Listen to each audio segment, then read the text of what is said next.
Simplifier une fraction, c'est ce que nous allons apprendre à faire dans cette vidéo que vous retrouverez sur le site monclasseurdemaths.fr. Alors tout d'abord, que signifie simplifier une fraction? Simplifier une fraction, c'est déterminer une fraction qui lui est égale, mais qui s'écrit avec des nombres plus petits au numérateur et au dénominateur. On va travailler sur des exemples et nous allons commencer par simplifier la fraction 24/36. Il s'agit donc de trouver une fraction qui est égale à 24/36. Donc je vais commencer mon travail en écrivant 24/36 égale. Et je vais donc trouver une fraction égale à 24/36, mais qui s'écrit avec des nombres plus petits.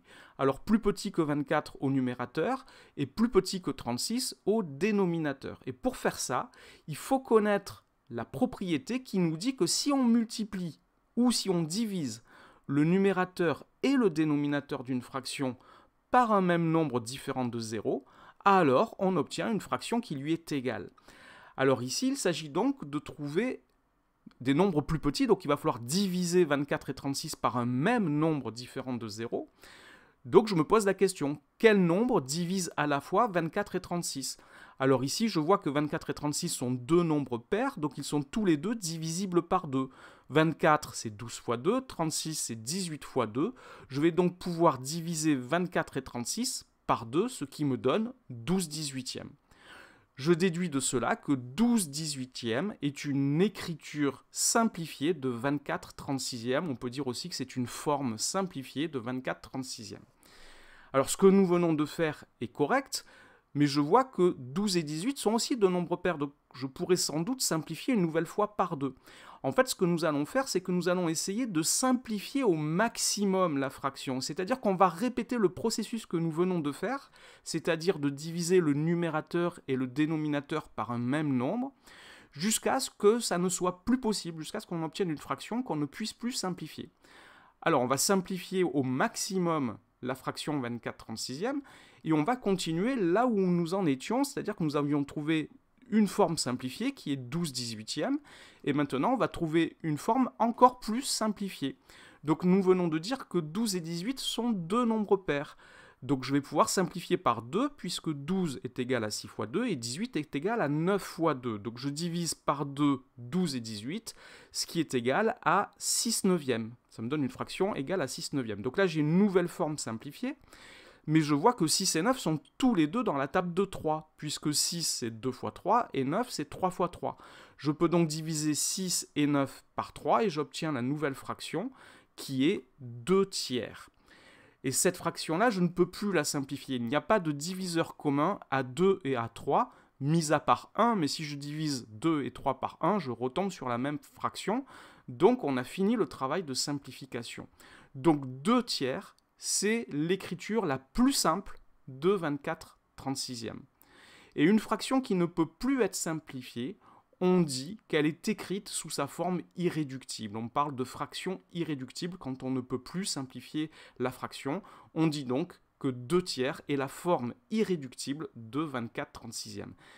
Et dans ce cas, comme nous venons de le dire, le numérateur et le dénominateur n'ont plus de diviseur commun autre que 1.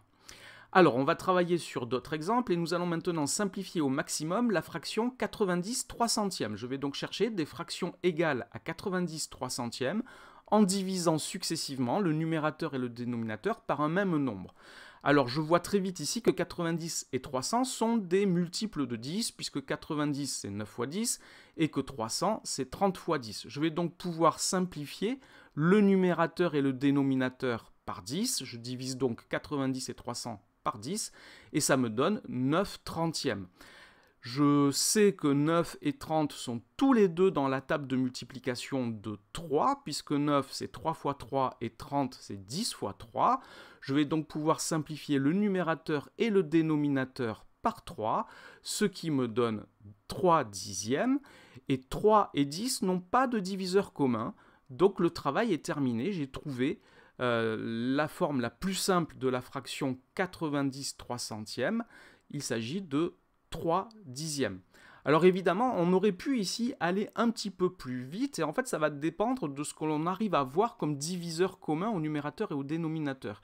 Ici, j'aurais pu voir que 90 et 300 étaient tous les deux divisibles par 30, 90 c'est 3 fois 30, et 300 c'est 10 fois 30. On pouvait donc simplifier par 30 pour trouver d'un seul coup que c'était égal à, en une seule étape, je veux dire que c'est égal à 3 dixièmes. Donc il ne faut pas hésiter à faire autant d'étapes que nécessaire, mais si on arrive à voir des simplifications plus rapides, il ne faut pas hésiter à les faire non plus. Alors, on va prendre un dernier exemple et nous allons simplifier au maximum la fraction 84 420e. Donc je vais trouver des fractions égales à 84 420e par simplification successive. Alors 84 et 420 sont tous les deux des nombres pairs. Donc je peux diviser par 2 84, cela fait 42, 420 divisé par 2, ça fait 210, je peux donc simplifier par 2 et ça me donne 42 210e. J'obtiens encore deux nombres pairs, 42 est égal à 21 fois 2 et 210 c'est 105 fois 2, je peux donc à nouveau simplifier par 2 et j'obtiens donc 21 105e. Alors comme tout à l'heure, ici on aurait pu aller plus vite. Si je connais les critères de divisibilité, celui par 4 notamment, je peux savoir que 84 et 420 sont tous les deux divisibles par 4. Et 84 c'est égal à 21 fois 4 et 420 c'est égal à 105 fois 4. Donc ici j'aurais pu faire une seule étape. Au lieu de diviser par 2 deux fois, j'aurais pu diviser directement par 4. De même ici pour l'étape suivante, pour simplifier 21 500e, il est indispensable de connaître le critère de divisibilité par 3 qui nous dit qu'un nombre est divisible par 3 si la somme de ses chiffres est divisible par 3. Alors pour 21, il n'y a pas de problème, on sait que 21 c'est égal à 7 fois 3, mais 105, si j'additionne ces chiffres, 1 plus 0 plus 5, ça fait 6, 6 est dans la table de 3, donc 105 est divisible par 3. Et 105 c'est 35 fois 3, donc j'ai au numérateur 7 fois 3, au dénominateur 35 fois 3, je peux donc simplifier par 3 et j'obtiens 7 35e. 7 et 35 sont tous les deux dans la table de 7, 7 évidemment c'est 1 fois 7, 35 c'est 5 fois 7 et j'obtiens donc comme fraction 1 cinquième. Et là, 1 et 5 n'ont plus de diviseur commun, le travail est donc terminé, le travail de simplification est donc terminé, j'ai trouvé une fraction que l'on dit irréductible, c'est la forme la plus simple de la fraction 84 420e. Voilà, cette vidéo est maintenant terminée, merci de l'avoir regardée, n'oubliez pas de lui donner un j'aime et de vous abonner à la chaîne, au revoir.